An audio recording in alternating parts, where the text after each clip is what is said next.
মনে করেন আমি অন্যায় করছি, এর জন্য মারামারি করতে হবে? আমি তো আপনারে সেটাই তো সাংবাদিক ভাই যে অন্যায় করছে তাকেও কি তাকে মারতে হবে নাকি? তাকে মারে নাই ভাই। আপনাকেও দেখা গেল যে এক পর্যায়ে রেগে গিয়েছেন এবং সবাইকে আসলে বলতেছেন মার মার, এরকম অনেক ফুটেজ চলে আসছে আমাদের ক্যামেরায়। কিন্তু আমার কথা প্রশ্ন হচ্ছে যে একজন সাংবাদিক প্রশ্ন করতে পারে, হয়তো সে অনেক ভুলভ্রান্তি আছে ধরেই নিলাম, কিন্তু মারধর করা বা তাকে টেনে নিয়ে যাওয়া, অনেক টেলিভিশন চ্যানেল অনেক প্রিন্ট মিডিয়ার কিন্তু সাংবাদিকরা আহত হয়েছে, প্রায় 7-8 জনের মতো যতটুকু জানলাম। তো এটা কেন হলো, মানে পরবর্তীতে কেন তাদের উপরে আবার তেড়ে গেল? সেটা আমরা সেটাই বের করতেছি। আমি শুধু একটা কাজেই বা একটা বিষয়ে গিয়েই কালকে আমি প্রোটেস্ট করেছিলাম যে মানুষগুলা দেয়াল টপকায় ভিতরে শানু ভাইকে মারতে যাচ্ছিল, সেই ফুটেজটা কিন্তু আছে দেয়ালের টপকায়। আমি বোঝানোর চেষ্টা করছিলাম ভাই কুল ঠান্ডা হন, এটা সব কিছুই ফুটেজে আছে। কিন্তু আমি যে রেগে গেছি, অনেক বেশি ক্রেজি হয়ে গেছি, আমি নিজেই স্বীকার করতেছি।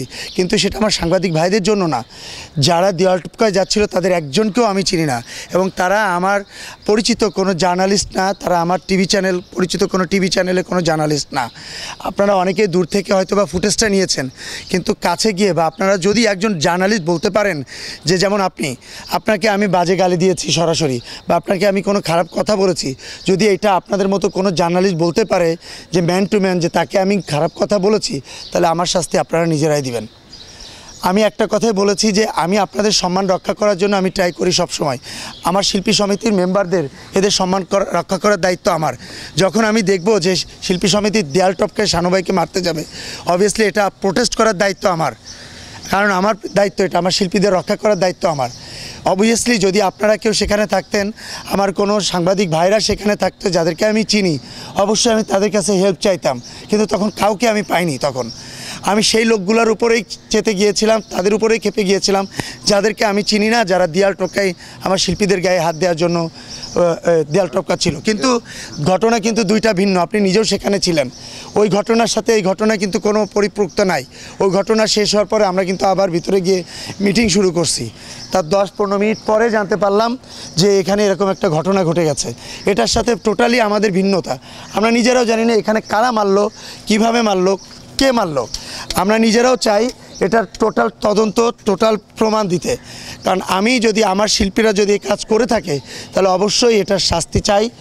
এদিকে আবার আমার শিল্পীদের গায়ে হাত তুলেছে আন্না আমাদের হিরোইন, তাকে এখান থেকে চেয়ার ছুঁড়ে মেরেছে, তার কাঁধ ফুলে গেছে। আপনারা আন্নাকে ফোন দিতে পারেন, মেন্টালি ডিস্টার্ব হয়েছে আমাদের ময়ূরী আপুকে ফোন দিতে পারেন যে কী জন্য আজকে এই ঘটনাটা সূত্রপাত হলো, তার মেয়েকে কি প্রশ্ন করেছিল। সাংবাদিক বা জার্নালিস্ট আছে, তারা যদি সত্যিকারেই যদি কালকে ফ্রন্ট লাইনে থাকতেন, আমার মনে হয় এই ধরনের ঘটনা কখনোই ঘটতো না। আমার ধারণা এটা। কিন্তু পরবর্তীতে কারা এই আক্রমণটা হলো, কিভাবে মুখোমুখি হলো, এটার বিচার আমরাও চাই, আমরা সুষ্ঠু বিচার চাই। এবং আমি চাই যে আপনারা আমাদেরকে ধরিয়ে দিন যে হ্যাঁ এই মেম্বারগুলা, ইভেন আমি যদি কোনো খারাপ কিছু করি, আমি যদি অন্যায় করি, আপনারা আমাকে ধরিয়ে দিন। আমি ওখানে ছিলাম, আমি যেখান থেকে ঘটনার সূত্রপাত আমি যতটুকু দেখলাম, কিন্তু সে খবর সংগ্রহের জন্য ওই খবর কাগজের মামুন গিয়েছিল শিবা ভাইয়ের কাছে, এবং সে এক পর্যায়ে বাধা দেয় এবং তাকে কিন্তু তুই তাকারি করে বার করে দেয়, গেট লাগায় দেয়। এবং সে শিল্পী সমিতির যারা আছে এখানে, না এটা মিথ্যা কথা। তাহলে আমি ছিলাম ভিতরে, আমি ভিতরে ছিলাম। আপনি তো ভিতরে ছিলেন। প্রথম দিকে যেটা হয়েছে, যেটা তাকে খবর সংগ্রহে বাধা দিয়েছে, বের হতে বলছে, যা তুমি কোন জায়গায় সাংবাদিক, বের হয়ে যাও। কিন্তু আমার কথা প্রশ্ন হচ্ছে যে একজন সাংবাদিক প্রশ্ন করতে পারে, হয়তো সে অনেক ভুলভ্রান্তি আছে ধরেই নিলাম, কিন্তু মারধর করা বা তাকে টেনে নিয়ে যাওয়া। ভাই টেনে নিয়ে গেছে, আপনি একজনের না, টেনে নিয়ে যাবে কেন? এটা হয় কখনো? আজকে এতদিনের সম্পর্ক কেন টেনে নিয়ে যাবে? কে টেনে নিয়ে গেছে বলেন? শিবা ভাই তো তাকে দেখলাম যে এখান থেকে তাকে ধাক্কা দিয়ে দিয়েছে। ধাক্কা নিশ্চয় কারণ ছিল, সে কারণটা তো আগে ক্লিয়ার করেন না আপনারা মানুষের সামনে, কেন করছে? এইটা যদি এরকম হতে পারতো না, এটা যদি হয়ে থাকে, ভিতরে আমার এক্সিকিউটিভ কমিটির মেম্বার ছিল, আপনাদের নেতারা ছিল, একটা যদি আমার মেম্বাররা যদি এরকম কোনো ঘটনা ঘটিয়েই থাকে, তাহলে সেটা তো বিচার আছে। সেটার জন্য শানু ভাইয়ের গায়ে হাত দিতে হবে কেন? তারা মারতে হবে কেন বলেন আপনি? সেটা যদি আমরা যদি মনে করেন আমি অন্যায় করছি, এর জন্য মারামারি করতে হবে? আমি তো আপনারে সেটাই তো সাংবাদিক ভাই যে অন্যায় করছে তাকেও কি তাকে মারতে হবে নাকি? তাকে মারে নাই ভাই, কোথাও মার পাচ্ছেন না আপনি।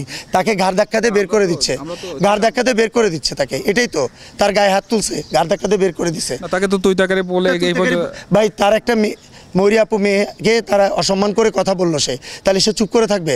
সে তো আমাদের শিল্পী। আমার শিল্পী সমিতির ভিতরে যখন যে এই কাজটা করবে, তাকে তো অবভিয়াসলি তাকে বার করে দিবে। এরপরে বিচার তো অনেক অপশন আছে ভাই। এখন আপনাদের শিল্পী সমিতির পক্ষ থেকে এই বিষয়ে আসলে কি পদক্ষেপ নিচ্ছেন? আমাকে তারা দোষী সাব্যস্ত করেছে, কারণ আমি এগ্রেসিভ ছিলাম। কিন্তু এগ্রেসিভ কার জন্য ছিলাম, কার উপরে ছিলাম, এটা করে নাই। কিন্তু ভিডিও ফুটেজ দেখেছে, সামনে থেকে দেখেছে আমি চিল্লাচিল্লি করতেছি, কিন্তু কাদের জন্য এখানে চিল্লাচিল্লি করতেছি? শানুবার গায়ে তো আপনি হাত দেননি, শানুবার গায়ে তো আমার 5-10টা আর কোনো জার্নালিস্টরা হাত দেয়নি, আমার পরিচিত কোনো টিভি চ্যানেলে জার্নালিস্টরা হাত দেয়নি। তাহলে যারা হাতটা দিল তারা কারা? সেই লোকগুলো কারা? আমি তো সেই লোকগুলোর উপরে চিল্লাচিল্লি করছি। তারা কোত্থেকে আসলো? তারা বাউন্ডারির ভিতরে কেন যাবে? দেয়াল টপকায় কেন যাবে? বিচারের আরও অনেক অপশন ছিল। আমাদের এখানে আরও নেতারা ছিল, এখানে আমাদের সাংবাদিক নেতারা ছিল, বড় ভাইরা ছিল, তারা গিয়ে সুষ্ঠু একটা বিচার করতে পারতো। যেহেতু দীপজল সাহেব থেকে শুরু করে রুবেল ভাই, মিশা ভাই সবাই ছিল, একটা বিচার করতো। যদি অন্যায় করতো আমার মেম্বার সরি বলতো, আরও অনেক অপশন ছিল বিচার করার। এই জন্য সমিতির ভিতরে যে মারতে হবে কেন ভাই? অনেক টেলিভিশন চ্যানেল, অনেক প্রিন্ট মিডিয়ার কিন্তু সাংবাদিকরা আহত হয়েছে, প্রায় 7-8 জনের মতো যতটুকু জানলাম। তো এটা কেন হলো? মানে পরবর্তীতে কেন তাদের উপরে আবার তেড়ে গেল? সেটা আমরা সেটাই বের করতেছি।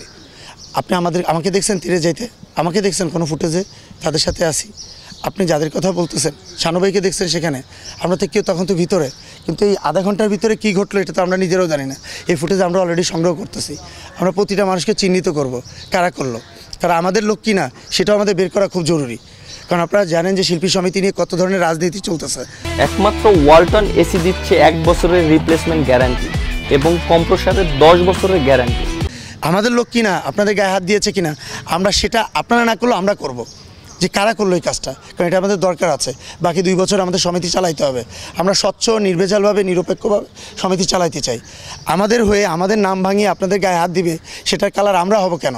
তাদেরকে আমরা চিহ্নিত করতে চাই এবং বের করতে চাই। এটা আমরা দায়িত্ব নিয়েছি, ইনশাল্লাহ করবো এটা।